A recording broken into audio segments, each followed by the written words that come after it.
This is another episode of Standup Comedy, your host and MC, celebrating 40-plus years on the fringe of show business. Stories, interviews, and comedy sets from the famous and not so famous. Here's your host and MC, Scott Edwards.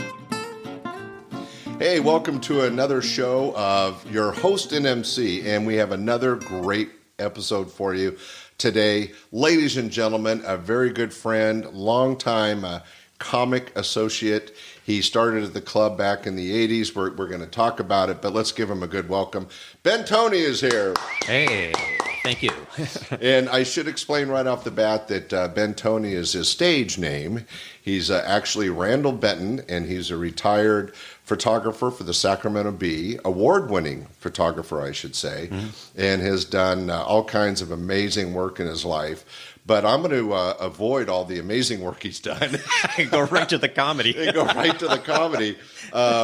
So my first question for you, and this is for everybody that comes back, whether it was staff or comics, but I think it's a good way to start. How did you end up meeting me and getting involved with the club? I started doing comedy in 1983. Oh, it was 83. Okay. 83, not at Laughs Unlimited, but there was a... Wait, are you saying there was a club before me? It wasn't a club, it was a bar. I think I'm hurt. No, there was a bar that... I can't even remember the name of the place, but it was downtown, and because comedy was really starting to blow up at the time, they had a comedy competition, Sacramento Comedy Competition, and I entered it.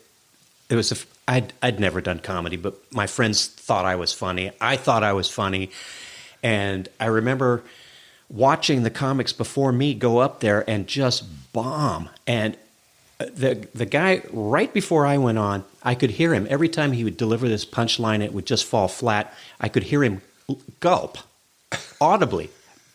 Oh, you guys didn't like that? And I thought, you know what? If it made it worse for him. And I thought, if all I do is just plow through my material and pretend they're having a good time and don't acknowledge it like he is, making it worse. Which is always the best advice. Any young comics out there, don't worry about what the audience is saying, get through your material. Right. And so that's what I did. And you're probably one of the better acts. It turned out, I came back the next week. They had several weeks of preliminaries, and then they had the finals anyway. And I think I came in fourth in the whole thing. Wow. And then a couple years later, I think it was 86 maybe, that Laughs Unlimited had the Northern California Comedy Competition. And in the interim, I had been doing open mics and... That's so funny, Bentoni, because I had a whole different memory. And, of course, I don't remember correctly, obviously, because you know what happened in your own life. But I remember you coming for the open mics on Mondays. We used to do the Monday night open mics, and you would come in and do a set. And I thought you did that before the competition. Was it the other way around? Yeah, and there was a place called the... Oh, gosh. I'm not going to remember any of these little places, but there was like a little bar that was downstairs in the basement on K Street where the... I actually know which club it is, but I don't remember what it was called. I don't remember what it was called. But they had open mic every Wednesday, and I did that for a couple of years, just that. Wow. And got to know, I got to have some stage time to kind of develop something and kind of learn a little something about doing comedy. And of course, like so many other comics, I was deluded into thinking that I was really, really good. Well, you might have been. I mean, if you're only doing these open mic situations, it's really easy to find the cheese from the curd. I mean, it's people that have a talent or a knack on stage. And Lynn Stobener was here the other day in another episode, and we were talking about how some people had a natural presence on stage and and were able to connect with the crowd. And then others, it didn't matter how funny their material was, they just couldn't present it. Right. And you would see both, and of course the real gelling of comedy is being able to have a presence on stage and have material. Right. Which is two hard things to do. Yeah. I think I kind of my strengths at that time anyway were that I think I was kind of likable from, on stage, and whether the material was good or not, some of it I think was okay, but I was able to entertain. And then in '86 you had the Northern California Comedy Competition, and I entered that, and I came in third. Del Van Dyke won it, and I don't remember who came in second, but I came in third, and the other two guys were from the Bay Area. First prize was a week as a headliner at Laughs, and I don't remember what second prize was, but third prize was a week as the opener, and that's what I won. And so I came... So that was your introduction to my club? Yes. I did not know that. Yeah. Oh, that's fascinating. Because as I was saying before we turned on the microphones, is that it felt like you were part of the family for a really long time. And even though you weren't in the core family group that started the club, you melded in as part of the group really quickly. And I know that not only did I use you as an opening act a lot, I was paying you to MC a lot of shows and events. Right. And that kind of consistent work and working together. Now, for everybody in the audience, he still had a full-time job. Oh. You were a photographer for the Bee and working really hard. I was working at the Placerville newspaper then. The Mountain Democrat. But yeah, I worked there for just less than minimum wage, if I remember right. And I also worked at the Folsom Telegraph newspaper on the weekends. Oh, I didn't know that. And what else? Well, you were traveling, so up to Placerville and all this. So this is before the Sacramento Bee. Yes. Oh, well, see, I learned something every day. Right. So anyway, the I was $20 I was paying you to perform really helped out. Sure, it paid for my gas to get to the other job. Well, so that explains how we got to know each other. And as I've already alluded to, you ended up working a lot at the club. Did you have any particular... How did you find working at Laughs compared to, let's say, that open mic room that you were performing at on Wednesdays? It was like the next level because at an open mic show, people would sometimes go in for free, and they're not there to see the show necessarily. They're there to drink and hang out, and it's just like comedy's also going on in the corner, in the background. Yeah. But a real comedy club where you have a real stage with real lights and a sound system and everything, and a stage that's elevated, even if it's a couple inches, it changes the way audiences interact with the act, and they're paying money to come in, and it's just a big show, and they're there for the comedy, and they're seeing a show, and they've paid, so they have a vested interest in being entertained. A lot of my competition in later years like doing, get in free at the door and then have a 5-drink minimum or some bullshit, but they like just filling the place with freebies. And I never liked giving away. I mean, I did 2-for-1s and a lot of specials, but I hated giving away the seats because those people aren't vested in the evening. They're not necessarily there to have a good time. And I feel it's not fair not only to the other audience members, but to the comics, because I was dealing with pros. Yeah. I did do amateur nights on Monday, and we had the competitions. But once we got the Tuesday through Sunday shows, these were paid entertainers. And I felt that deserved some respect. Yeah, even the open mic place. God, I wish I could remember the name of that place. But after a year of letting people in for free, they figured it out, and they charged people $1 or $2, just a nominal. But it makes a difference. It makes a huge difference. And so that was the big difference with coming to Laughs. It was like, this is a real show. The comics were there for the whole week. It wasn't just a one-night thing. And it was just fantastic. Well, it sounds like it was a good experience going from kind of an amateur backroom bar situation to an actual true comedy club. I'm glad that worked out for you. As you were developing as a comic, were there any other entertainers that kind of influenced you or that you interacted with that you felt helped your career? Oddly enough, Dick Van Dyke.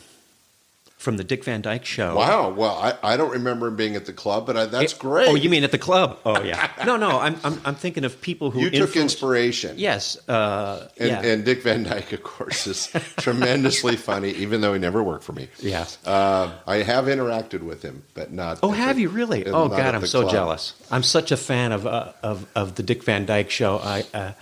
My wife, Darlene, no matter what happens, I can say, this reminds me of a Dick Van Dyke episode where he, the one where A, B, and C and right, the walnuts come out, whatever it is, life raft opens up in the living room.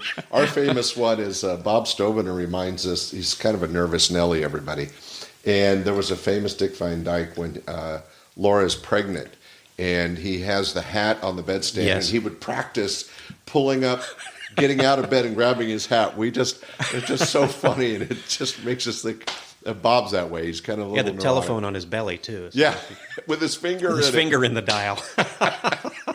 So Dick Van Dyke and other television entertainers, but I was trying to keep it local. Was there anybody working the club that you felt inspires you or that you were like, wow, this is great? Over time, the one comic that worked at Laughs that I just thought, if I could be the comic that I dreamed of being, it would be Jack Gallagher. Oh, great guy. Great guy, smooth and funny and clean. And if you guys don't know, Jack Gallagher is a product of Sacramento, still lives here, and had a nice little career as an entertainer, but he's always lived and still does here in Sacramento. And if you are from Sacramento, you've seen him at the B Street Theater and other places doing his one-man shows, which he's kind of popular for. But back in these days, he was an actual headliner and worked the club quite a bit, of course, because he was local and a headliner, which is not something you find as a professional club owner very often. So that's a good one. Who was, you think, the most famous person you worked with or became famous? Yeah, I worked with a lot of, when people ask me about that, I say, well, I worked with Jerry Seinfeld and Bob Goldthwait and Paula Poundstone and Dana Carvey, Soupy Sales. Oh, you were there. You remember that one? Oh, yes. Oh, yeah. I have a great story about Soupy Sales, but I've been saving it for a future Most people say, episode. Who? Yeah. Well, I like my dad's sense of humor kind of went with me, and he was a real fan of those guys. Soupy Sales, Pat Paulson. Pat Paulson's not. Just there's a few of them, and I went out of my way to bring them in as much for my own experiences for the audiences. And Soupy Sales was just so fun to work with. And of course, it was on the downward side of his career. Sure. But and I'll save the story. I'd love to tell the story, but I'll save it for another episode. But that's great that you got a chance to work with those guys, because a lot of people don't realize that a lot of these now famous comics were just out-of-town comics at the time, working their trade. And you were saying that the club that you started, an open mic, was a good experience, but it was a step up going to the comedy club. Oh, yeah. And I always akin it to school. So when you're working those kind of rooms, it's like going to elementary school or maybe junior high. But when you get to a real club, that's like going to college. You're really, especially if you're getting paid, you're honing your act, but you're treated and expect to be treated as a professional. And then if you start doing TV shows, that's like going to university and getting your doctorate and stuff. And just like in real life, everybody goes to elementary school, everybody could get on stage, but the guys that make it to a doctorate are limited. Yeah. Ray Romano was another one. I got to tell you this story. I worked with Ray Romano for a week. I opened for him at the Downtown Laughs just before he got his TV show. And I'd never heard of Ray Romano, but he was a really nice guy and really funny. And then, a few months later, he's got his own TV show, which was a big hit. And a few years back, while I was working for the Bee, I covered the celebrity golf tournament they hold every year up in Lake Tahoe. Right, and Ray is the regular. Yeah, and he's, okay, so here he comes. And I thought, there's Ray. He comes walking by me, and I walked over, and I said, hey, Ray, how you doing? I don't know if you'll remember me, but we worked together. And you know what he said to me? I'm loving to hear it. What? I don't remember you. He couldn't care less. He just couldn't get away from me fast enough. It's so funny. I don't go out of my way to try to search out guys that work for me in the days because I'm afraid of the same thing. In my mind, they know me, right? Right. But the reality is, who knows who they cared about back 40 years ago, right? Yeah. Oh, that's funny. But he's a good golfer and a good guy, and he did work the club quite a bit before he got his show. The other one was Jerry Seinfeld, worked for me as a regular. He got his show, but if you remember, the first season of Seinfeld wasn't that successful, and he had to cancel a gig to go do a taping. And after the first season, he came back and worked for me for a week because he owed me. Oh. And I just thought that was so not only professional, but just exciting, because here's a guy that has his own sitcom and he's going out of his way, and I wasn't paying him crap, and he came back and worked for a week because in his mind he owed me, which was really great. Dana Carvey, same thing. Didn't he have to cancel a date because he was auditioning for Saturday Night Live? Yeah. And after he got the gig, he came back and did one show or two shows, I think, to make up for it. Hilarious. Dana and I was just we were just talking about running into people after the fact.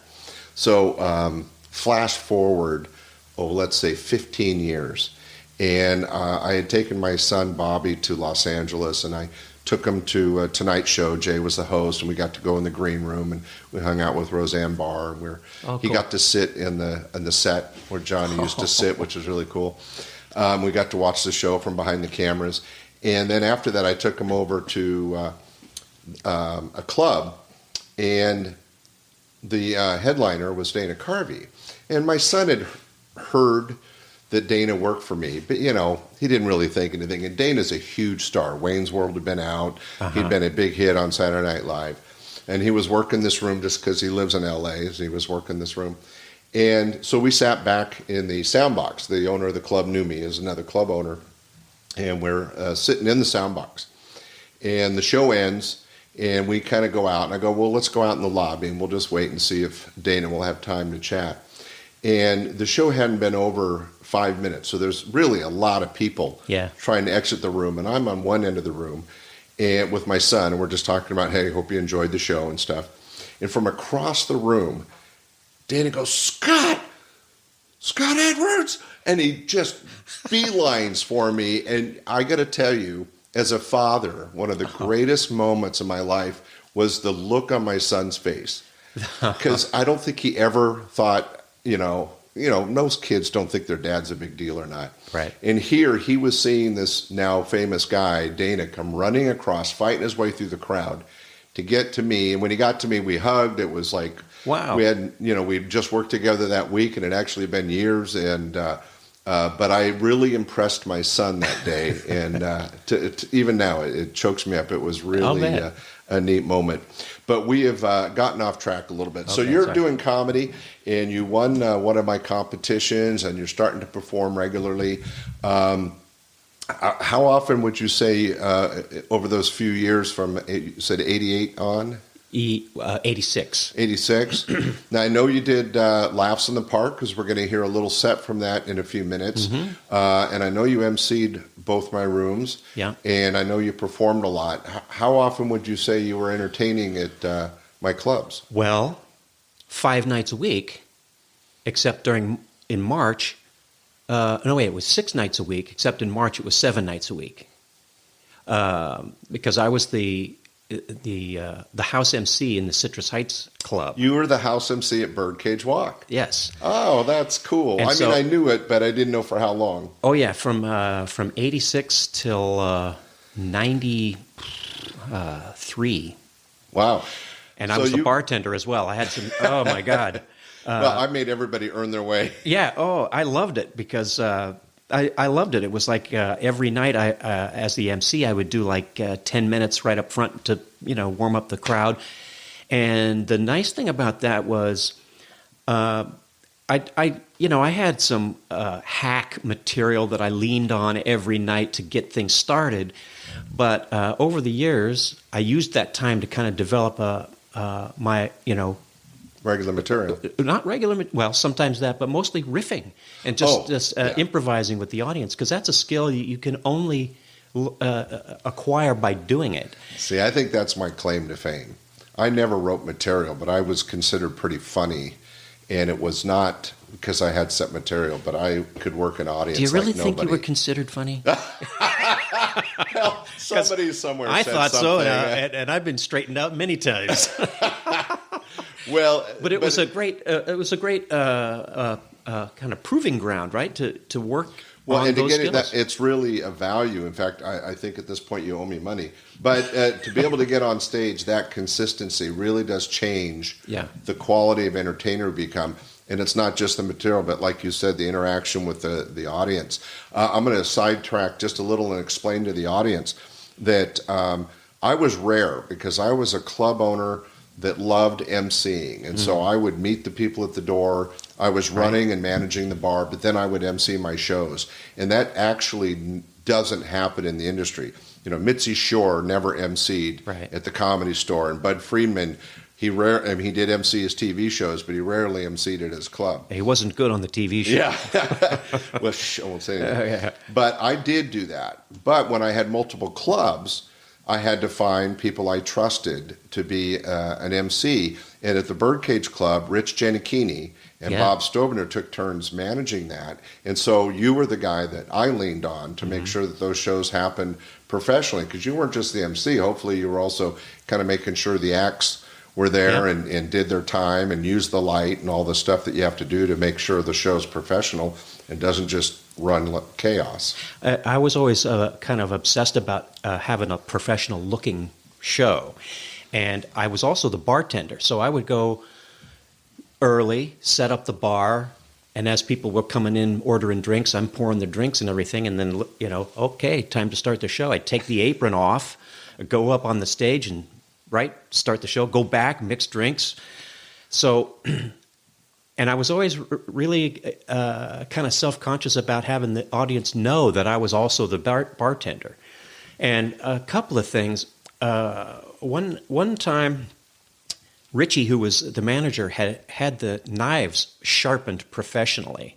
So I'm in there prepping the lemons and the limes. I think I know where the story goes, but go ahead. Okay. So just before the show started, I'm cutting up the limes for the bar, and I cut my thumb. Oh, my God. And I'm running it underwater, and I'm looking, I'm thinking, why isn't it stopping from... it's really serious. And I realized, I had snipped off the tip of my thumb. I look over it. Sure enough, there it is. It's still sitting there on the cutting board next to the limes. No. And it was the blood was... You got to go. The show's starting. Oh, my God. So I wrap it... in a bar towel. That I'm sure was clean and sterile. But I walked up on stage, and I'm holding the microphone with my thumb behind it so no one could see, but the blood was running down my arm and dripping down off my elbow. Thank you for your dedication. Geez. So it's a good thing the audience didn't know. I don't know. They had to know. It was, literally running down my forearm as I'm holding the microphone. I just cut my set short. Yeah, you're not going to be going... That and my thumb were cut short. Exactly. Yeah. Well, tell you what, let's use this story to lead into your set. So, as I mentioned, I found a great set that you did at Laughs in the Park, which hopefully for you was a good experience, but it was at William Land Park. This particular one was the very first one. I don't remember what year, I apologize. And there was about 5,000 people in the crowd, way more than we expected. And so here comes a set. Bentoni doing comedy, his comedy set at Laughs in the Park. I know you'll enjoy this. We want to mention that comedy is basically a form of free speech, and that generally speaking, and especially at Laughs Unlimited, the shows are meant for an adult-only audience.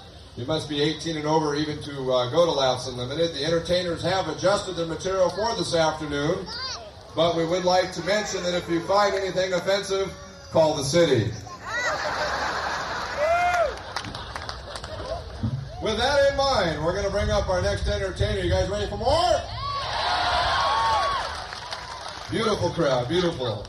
Best crowd in the park today. Ladies and gentlemen, coming to the stage, the official House Master of Ceremonies at our Citrus Heights Laughs Unlimited location, a local comedian and very, very funny. Please, a nice big round of applause, Bentoni, right here.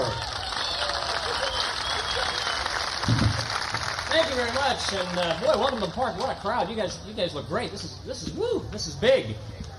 Do I look all right? I got a haircut for this. Is this all right? Oh, thank you. The people in the back are applauding like they can actually see it. But I went to Supercuts. This is why I'm wondering, which is very frightening. Of course, you know, all know that their motto is, you know, if you don't look good, big freaking deal. You know, they don't care as long as they get their $6. They get their money. You walk home looking like Morton Downey Jr. They don't care. The skinheads are after Morton Downey. It seems like they're after all the talk show hosts, doesn't it? Who was it? Geraldo months ago. You guys, did you see this? Nobody? Geraldo Rivera? I guess. It's going to make his mother happy to know that everyone loves when he gets his face broken. That's nice.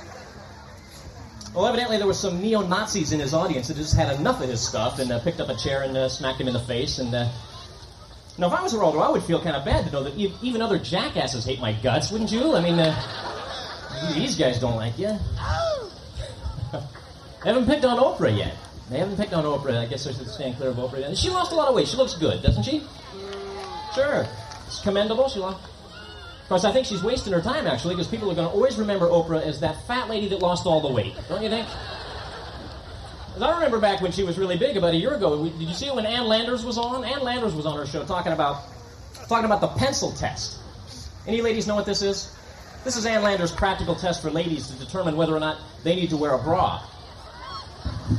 Let me explain it. If you don't know what this is the way Ann Landers describes it is you take a pencil, if you're a woman, you stand naked, you put a pencil underneath your breast, let go of it, and if it hits the floor, I'm talking about the pencil now. You guys are getting ahead of me. If the pencil hits the floor, Ann says you don't need to wear any kind of support, but if it stays up there, apparently you need something there. And I'm watching this something, and here's Ann Landers describing the pencil test to a woman who couldn't pass the typewriter test. She's a big woman, you know, able to hold an IBM Selectric under each boob. That's a little large, I think. She's working on it, though. That's nice. But now, how about this guy, Walter Hudson, been in the news? This real fat guy, 1,200 pounds. I'm sure you've heard of this guy. He dropped down to a good svelte 800 now. I'm sure he looks terrific. And at 1,200 pounds, he wasn't even the world's record holder. Now, I don't know if you know this, but the world's record fattest man ever, according to Guinness, is 1,490 pounds. Yeah.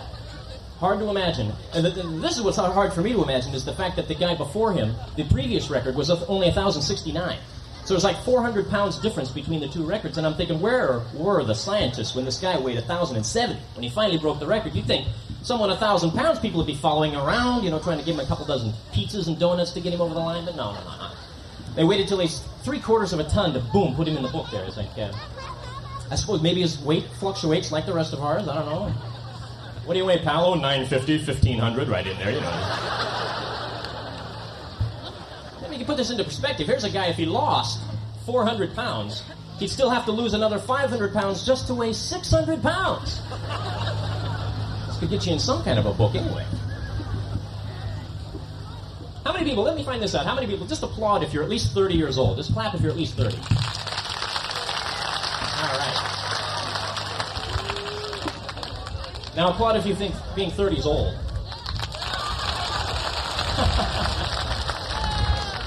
All right, folks, I think we can take them. I think,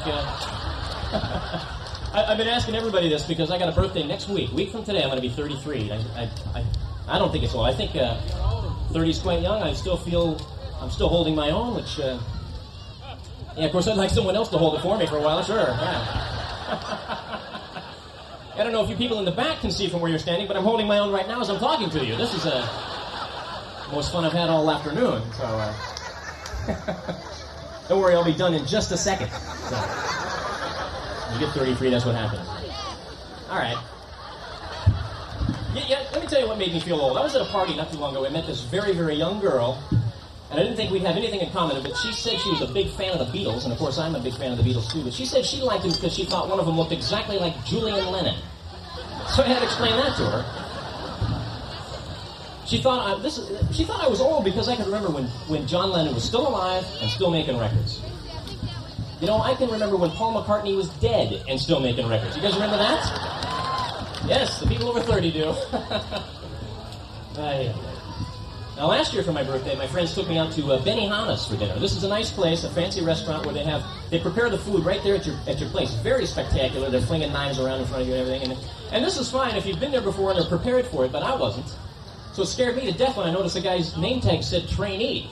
You know, this is what you want to see when you're trying to eat. Now, you think of gourmet food, I think first of escargot. Now, applaud if you've ever eaten escargot.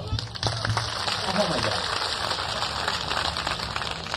Maybe you didn't realize it was snails when you ordered it, but that's what it is, folks. And I'd be terrified to order it, you know, because, first of all, I'd be afraid of what might happen if I decide to put salt on my food. Wouldn't that be scary?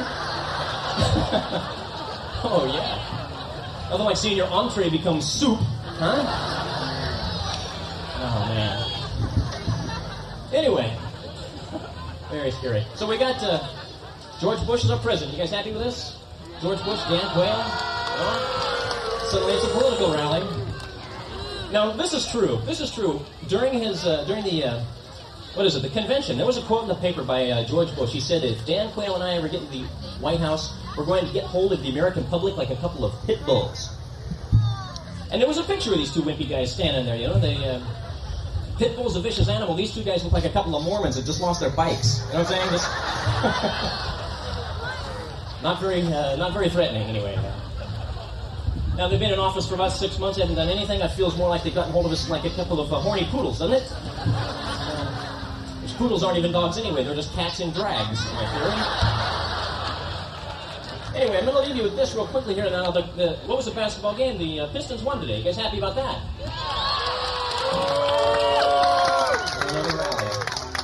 This is the thing that got me, is because I didn't get to watch it on TV, but I heard some of the highlights on the radio, and there's a clue for you. If you ever get a chance to listen to basketball on the radio, pass this up. This is 48 minutes, nothing but 10 pairs of size 15 sneakers pounding on a hardwood floor. It'll drive you insane. How long can you listen to this?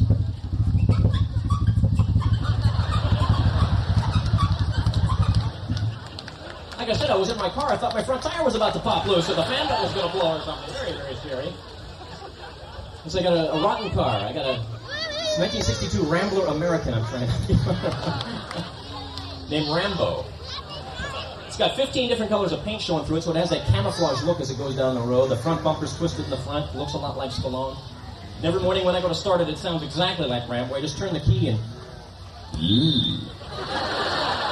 That's it. I gotta get that fixed, I guess.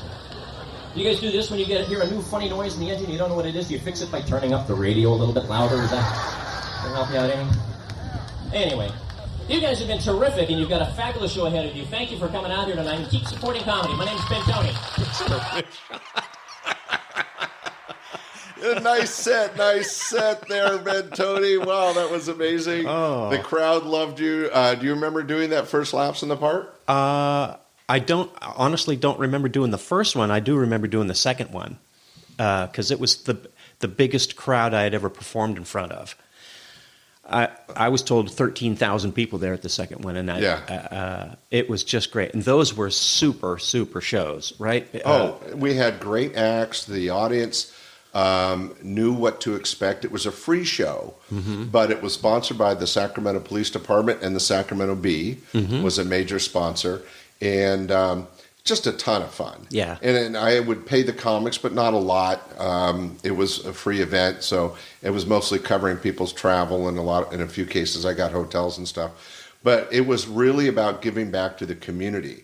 It was a family-friendly event. Yeah. We tried to stress to the comics to keep it clean. We didn't succeed 100%.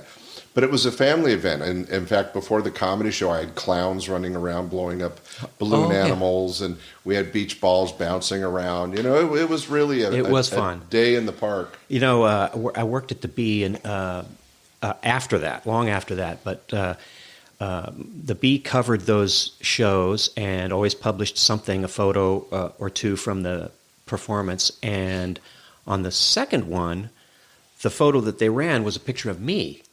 And so years later, when I'm working at the Bee, somebody dredged up that photo and tacked it on my workstation So it hung there until I left. Oh, wow. Yeah. Did you keep it? I did keep it, yes. Yeah, that's a great piece of memorabilia. Yeah. You know, it's funny, Lynn was mentioning in her interview, it's almost sad that we didn't have the technology then that we have today, because we don't really have a lot of material and a lot of pictures, because back then it was expensive to shoot a roll of film and then get it developed and then try to hold on to that piece of paper. Yeah. It's not like now where you can take it on your phone and digitally save it. Right. And audio qualities we can do on our phone almost better than we had whole systems for back then. But it was still a great experience that I hold in my mind and heart is just experiences that can never be replaced. Now, on those shows, you work with a lot of different comics. Let's go back to the club days. You talked a little bit about comics that you liked working with or got a chance to work. Was there anybody that was kind of difficult, or was it all pretty easy? Any great stories interacting with the crowd?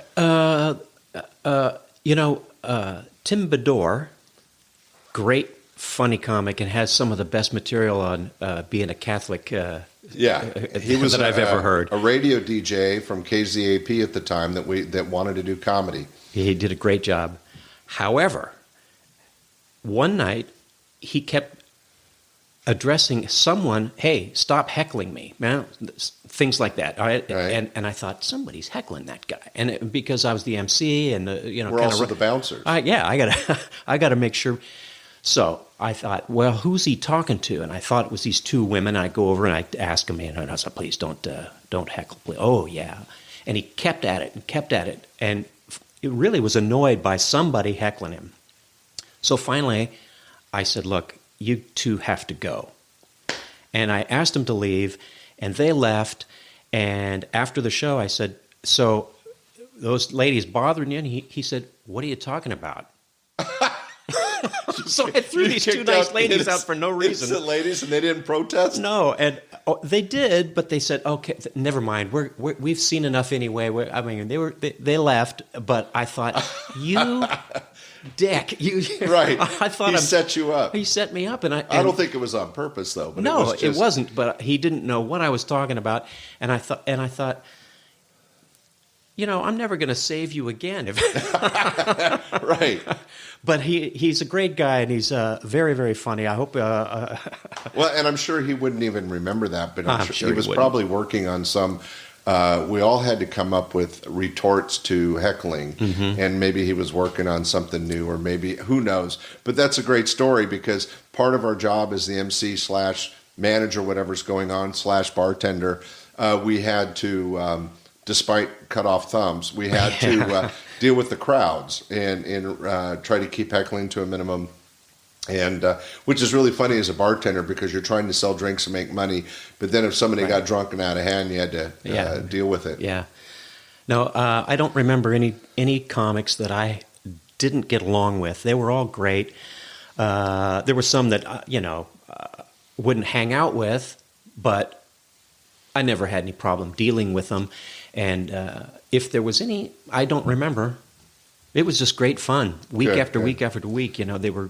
It was. I was always excited to see who was coming next, and just loved seeing the variety of comics and all that material. It was just fabulous. Well, if I haven't said it, very appreciative of what you did for the club. It was people like you that helped the club succeed and get to the way it was. And there's no comparison to the life we had in the 80s and 90s doing stand-up comedy. So thank you for that.